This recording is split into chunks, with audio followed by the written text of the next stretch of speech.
Good evening and TGIF. It is Friday, August 8th, and welcome to the NCWLIFE Evening News. Grant Olson is away tonight, starting a long weekend with his beautiful family. I'm Jefferson Robbins. Here's a few of the stories we have coming up for you tonight. 1 week ago, Wenatchee Valley firefighters intervened to help a colleague suffering mental distress. Now he's facing possible criminal charges over the incident. Leadership upheaval at the Chelan-Douglas Land Trust has given way to a lawsuit. The former director says she was unfairly fired from the conservation agency. We'll tell you all about it coming up. You know what it means when Grant's away? You get an extra dose of Dan Kuntz. Tonight's forecast, dark. With your nightly weather forecast, the weekend calls for a return to some heat, and Dan will have all those details for you straight ahead.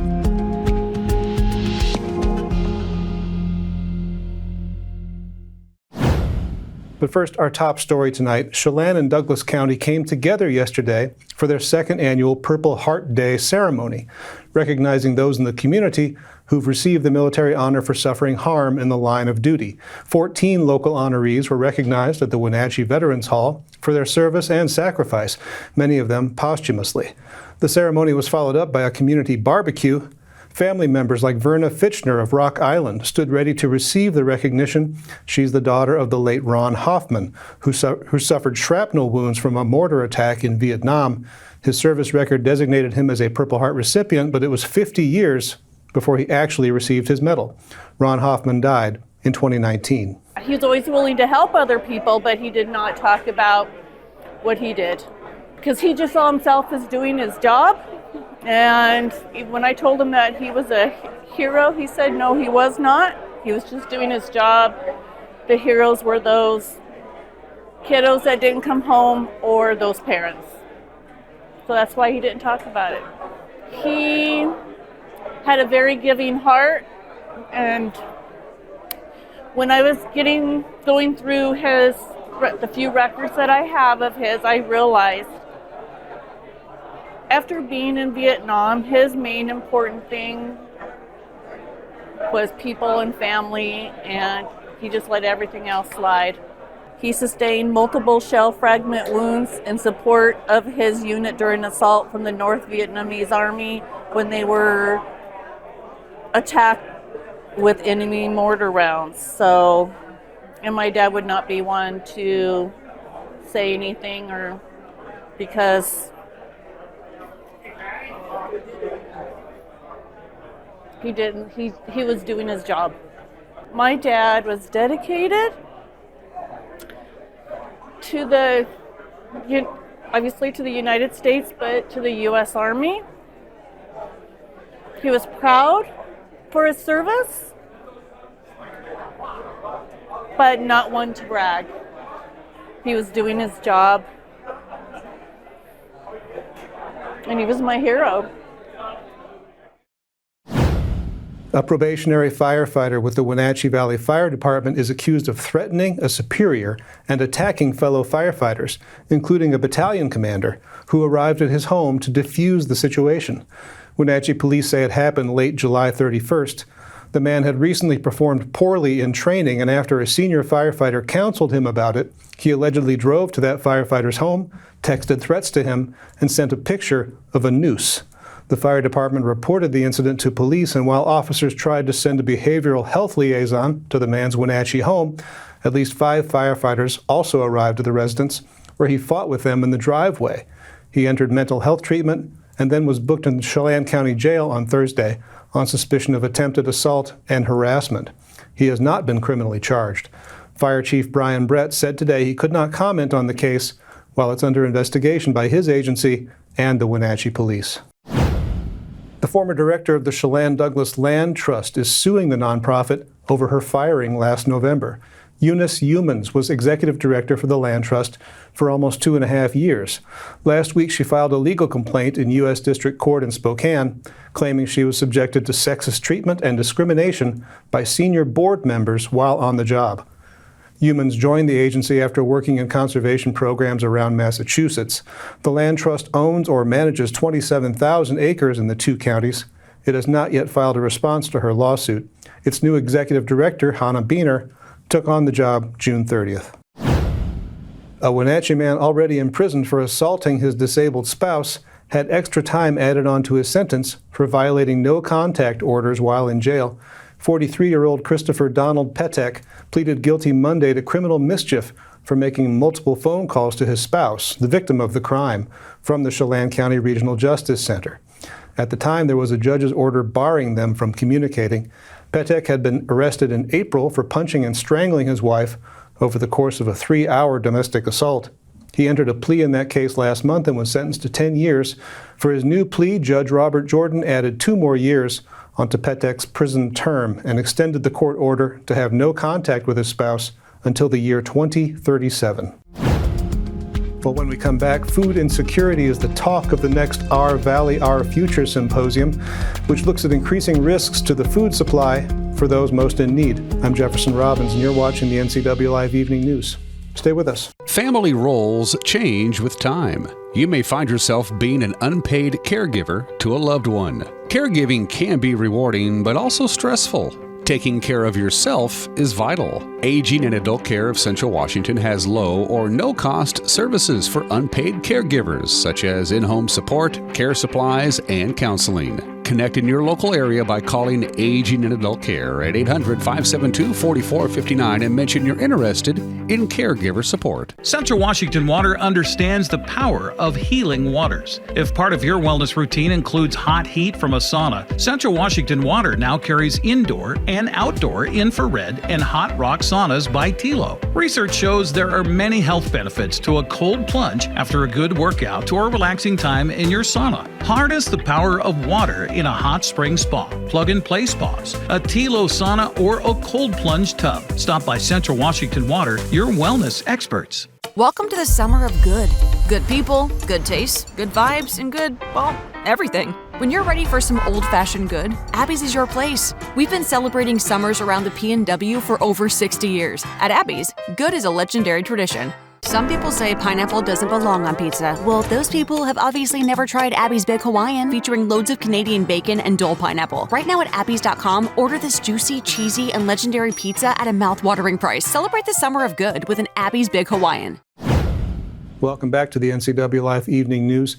The Buckle, a popular Nebraska-based retail chain, has relocated from the Wenatchee Valley Mall to the Valley North Shopping Center in Wenatchee. The East Wenatchee Mall store closed on August 3rd. The Wenatchee location opened less than 24 hours later. Store manager Jaheda Benitez says the quick move was only possible through the help of over 15 employees. With new merchandise incoming, the store needed room to grow. Benitez said, quote, "Corporate saw it as a great opportunity to do more business." The next Our Valley, Our Future symposium will discuss growing food insecurity, cuts to government programs, and the rising cost of grocery prices in north central Washington. According to the Washington Department of Social and Health Services, about 170,000 people are at risk of losing access to food stamps due to the new federal eligibility rules for SNAP. Additionally, many rural parts of north central Washington are classified as food deserts, where residents have limited access to affordable and nutritious food. The event, called Tackling Food Insecurity in Our Region, will take a look at how food is distributed and the increase in emergency food requests. The symposium will be held on September 11th in the McGuire Center on the Wenatchee Valley College campus. Now, the City of Wenatchee's water crew members have been hard at work upgrading the radio systems of residential and commercial water meters across town. The new radios automatically transmit meter readings to the city's water service specialists and provide real-time data to the utility billing department to provide accurate billing for customers. The new radio systems also allow for batteries to be changed separately, unlike the old systems, which had to be replaced entirely at the end of their 10-year lifespan. Roughly 8,000 water meters will be upgraded to the new radio systems across Wenatchee. The city says it hopes to have all upgrades completed before the end of this year. Didn't even know they had radios. Coming up just a minute from now, it's every kid's dream to run a railroad, and some adults too. Dan Kuntz, technically an adult, talks with the operators of the Wenatchee Riverfront Railway, which is back in action starting Saturday morning. He'll tell you about it coming up. Did I mention Dan Kuntz? We know you can't get enough of him, so we're making him do the weather forecast too. Summer took a couple of days off. It is back today, and it'll be really back over the weekend. Eric Granstrom is batting cleanup. He's back in the studio tonight with his look at local and regional sports. That's all coming up as the NCWLIFE Evening News continues right after this.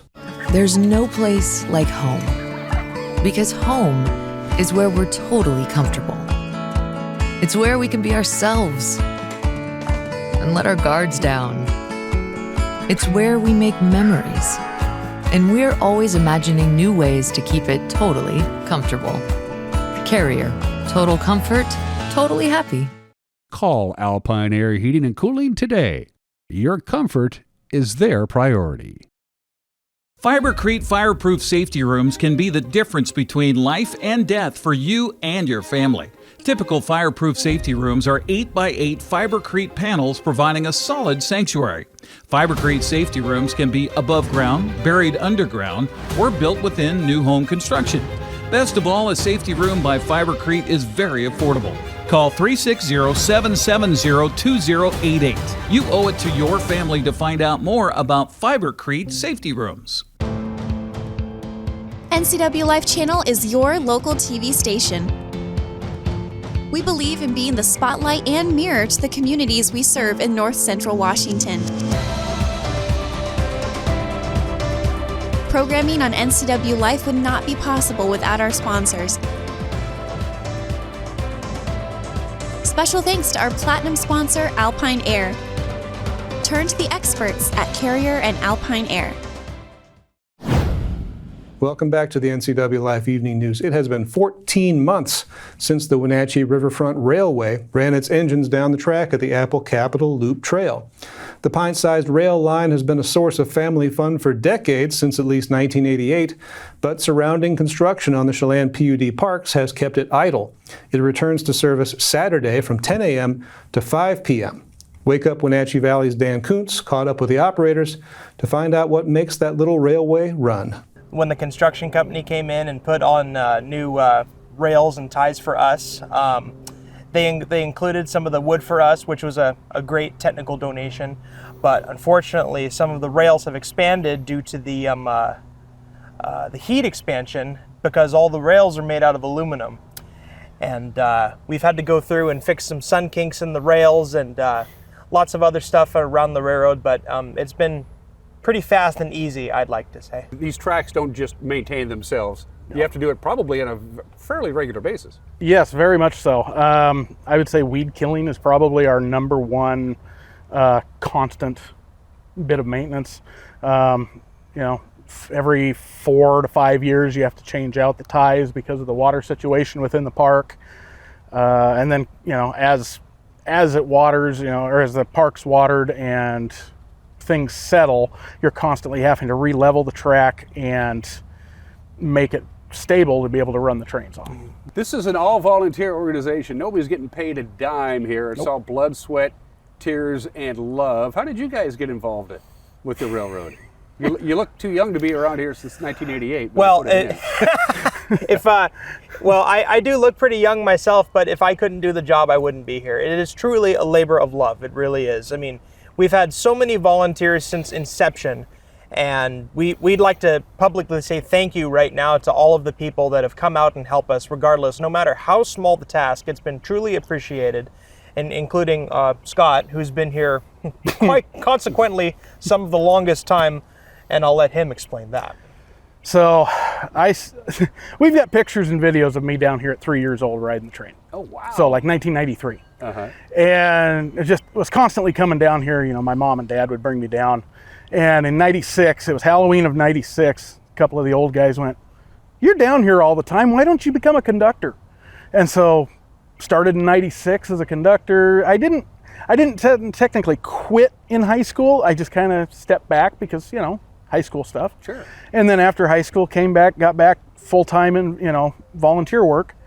And what was it, probably 10 years ago? Yeah, about right. The management at the time was having some issues, and I kind of stepped up and went, hey, why don't we get more people involved for management, and so it's not just 1 or 2 people. And we ran with just a board, didn't really have a head figure for a while, and went to a board meeting one day, and the rest of the members went, hey, we want you to be in charge. What's it like to conduct the train with having 20, 25 smiling kids behind you having a great time. That must be kind of cool, isn't it? As long as the kids are well behaved, they will have a great time. Yeah. And as long as they listen to the rules, maximize safety and maximize fun. Yep.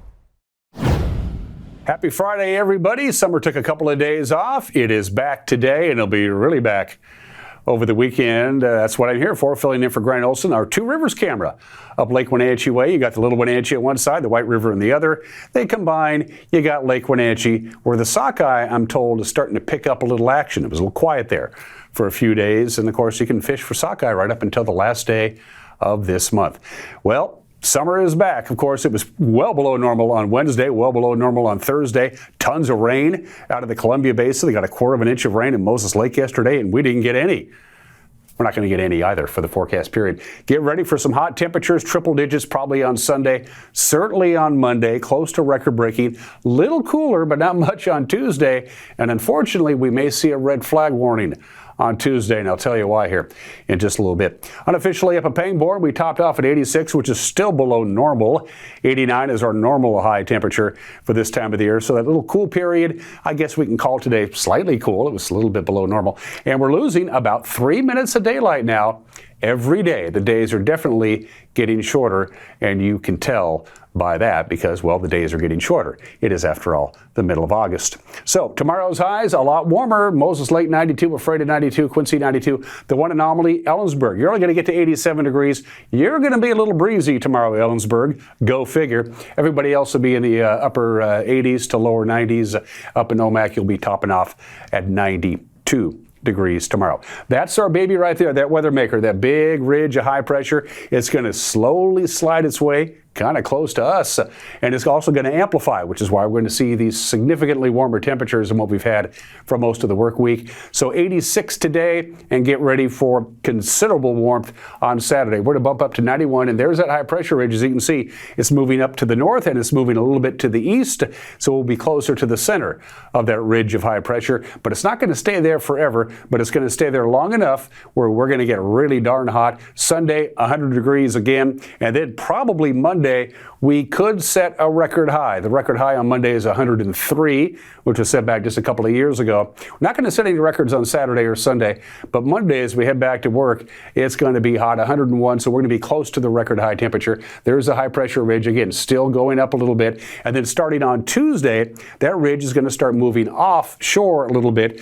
going to be moving out towards the west, and we're still going to be at the very cusp of that big dome of high pressure. But on Tuesday, as you can see it moving out there, on Tuesday, that's going to allow a little bit of cooler air to slide down from Canada, which means the pressure gradients may tighten a little bit. We could see a little bit of wind late Tuesday afternoon into Tuesday night. They're a little unsure about it. You can see the pressure gradients tightening up a little bit. We could see a red flag warning or a fire weather watch on Tuesday afternoon, maybe spilling into Wednesday. A lot of it depends on exactly how much wind we get. It's certainly going to be hot enough for a red flag warning. It's certainly going to be low relative humidity, but the three ingredients includes wind.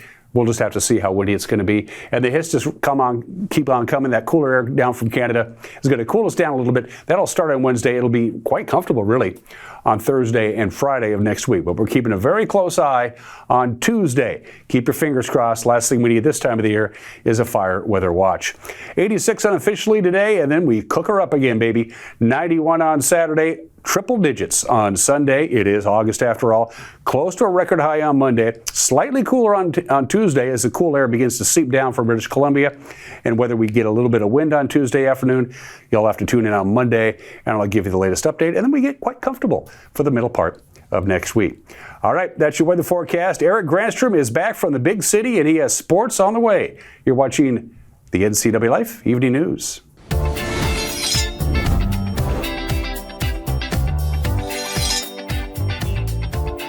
I'm Jen Mueller. Watch for my show, I Cook, You Measure on NCWLIFE. It's part cooking instruction, part entertainment, and all about connecting over food and wine with your favorite Northwest athletes. Watch I Cook, You Measure with Jen Mueller Mondays at 1, Wednesdays at 2, Fridays at 11 a.m., and Saturday and Sundays at 10:30 p.m. right here on the NCWLIFE channel.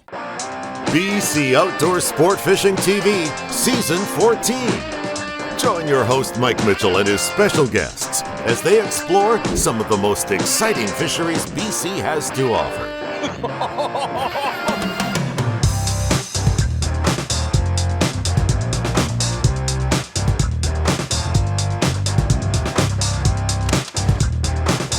PC Outdoors Sport Fishing TV. Check your listings for airtimes. What once was old now is new to the NCWLIFE channel. Tune in for Bonanza, Superman, The Andy Griffith Show, The Beverly Hillbillies, The Invisible Man, The Lone Ranger, and The Lucy Show. Check your program guide for classic programming on NCWLIFE channel, your local TV station.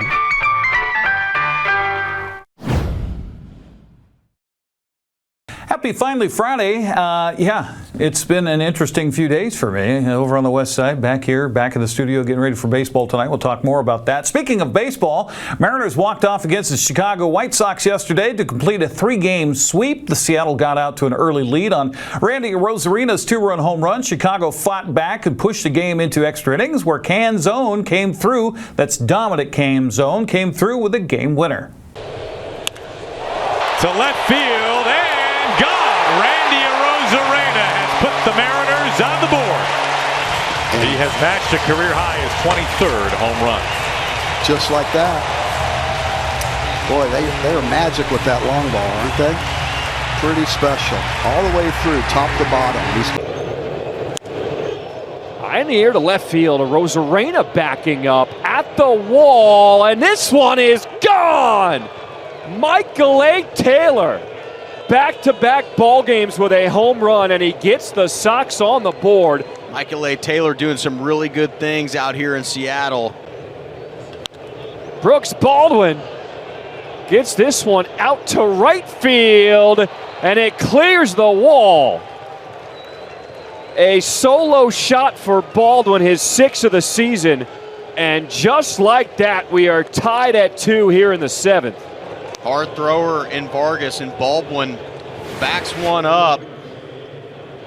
Just down middle of the plate. Here's the pitch.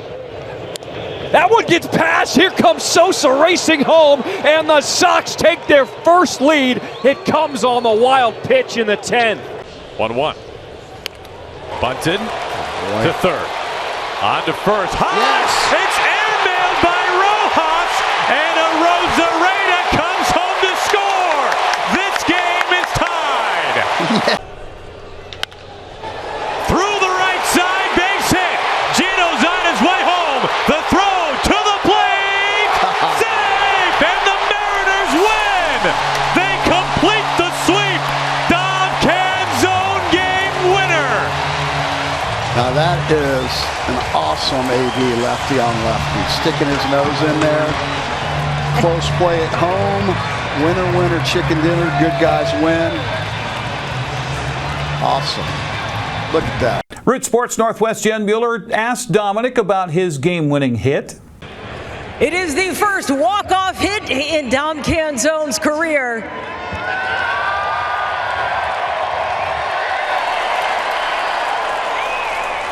Does that hit feel different than any others that you've had? Yeah, that's the best one so far, no doubt. Even if it's just a little rollover, it all plays the same. What were you looking for in that AB, especially given the secondary lead that you knew you could kind of see out of the corner of your eye at second? Yeah, I thought he was going to come with the cutter. It was a little bit out, but just able to get enough barrel on it. You know, before you walked up to the plate, Victor Robles turns to me and he said, Dom's going to win this. What does it mean that your teammates have recognized what you were doing at the plate and they have that confidence in you? I mean, that's just awesome. I mean, we miss Robles a lot. He's going to be back soon, and it's just a great team win. Seattle welcomes the Tampa Bay Rays for the first of 3 games tonight at 6:40 on Root Sports Northwest. It's all about Ichiro this weekend, as his number will be retired on Sunday. The win moved the Mariners to within 2.5 games of idle Houston in the American League West. Texas is now 3 games behind Seattle in the standings. The only other AL West team in action yesterday was the Athletics, who beat Washington 6-0. Well, it came down to a blocked field goal at the buzzer, and the two teams walk away with a tie, 23-23 between the Seahawks and the Las Vegas Raiders last night here at Lumen Field. It was off to a good start in the first half. Seahawks built a 16-3 lead at halftime as Drew Lock was able to find a touchdown pass as well as an interception. That didn't look so good. He was 12 of 22 for 147 yards in one half of play. But it was the Raiders who came back in the second half, kicking a bunch of field goals, except for that last one that would have gave them the victory. A 51-yard attempt as the Seahawks come up with the block. George Halani on the ground for the Seahawks looked pretty good, rushing the ball 7 times for 61 yards and a touchdown. He also had a catch for 20 yards in the game last night. Meanwhile, Jalen Milroe, the quarterback in the second half for the Seahawks, only threw 10 passes. He completed 6 for 61 yards. He showed a little flash of what he could do with his feet as well. But in the end, it would come down to a kiss your cousin type of a game with a tie, 23-23. The Seahawks back at it a week from tonight, as a matter of fact, when they'll host Andy Reid and the Kansas City Chiefs. And for Seahawks fans, you're going to see a lot more play from the starters coming up next Friday. Here at Lumen Field, I'm Eric Grandstrom on the NCWLIFE channel. Coach Mike McDonald talked about the game afterwards, saying there was plenty to be positive about and other things that certainly need to be worked on. All right, good to see everybody. It's great to be back at Lumen. Thought the 12s were awesome for a preseason game. Place was rocking. We forced them to be on the silent cadence. Just told the team, look, you never want to tie a football game. It kind of stinks, but a lot of great stuff on both sides of the ball, special teams as well. Guys got our attention. We can go through all the guys, but we're going to want to watch the tape to evaluate everybody. But I thought the effort was tremendous. Thought our vets, especially the guys that didn't play, were awesome in support. We said those 2 penalties were cost of doing business. We'll be better moving forward. But just great to see the enthusiasm, and obviously, we want to be able to close games out in the fourth quarter. So both sides, this will be something we'll look at, and a lot of stuff we're going to learn from too. As a coaching staff and how we operate, and as players as well. So solid start. Can't wait to watch the tape. And again, I keep saying this every week, but it's a big week coming up ahead of us here, and looking forward to the next game. Seattle will host Kansas City next Friday night. That'll be at 7 o'clock. The Wenatchee Apple Sox host the Bellingham Bells in Game 1 of the West Coast League North Division playoffs tonight. Bellingham, by the virtue of their first half title, is the number 1 seed heading into the playoffs, while Wenatchee is the 4th seed, taking the second wildcard spot. First pitch slated for 6:35 at Paul Thomas Senior Stadium. NCWLIFE will have live coverage with our pregame getting underway at 6:30. 5 classes of racing will take place at Wenatchee Valley Super Oval coming up tomorrow night. They're calling it the Columbia River Throwdown, with the Jerry's Auto Supply Pro Late Models, Dick's Heating and Air Conditioning Thunder Cars, Knutson General Contracting Bandoleros, Zero Handicap Mini Bombers, and Angels Bail Bond Legends, all scheduled to race. Gates open at 4:30. The racing starts at 6 o'clock. You can go to WVSO.com for tickets and more information. That's Checkin' Sports News. We'll see you for baseball later on, and have a great weekend. And that will do it for our Friday night newscast. For more news from around North Central Washington, you can find us at NCWLIFE.com, on our social media channels, or on our mobile app for iPhone and Android. And remember, if you see news happening, we do want to hear from you. Email us at news@ncwlife.com or call 888-6295. That's 888-NCWL. I'm Jefferson Robbins. Grant's vacation continues, so you'll see both me and Dan Kuntz back here on Monday evening. Sorry about that. Thanks for spending time with us. Have a great weekend. Crazy little train they call the cha-cha. Do-do-do-do. Standing still.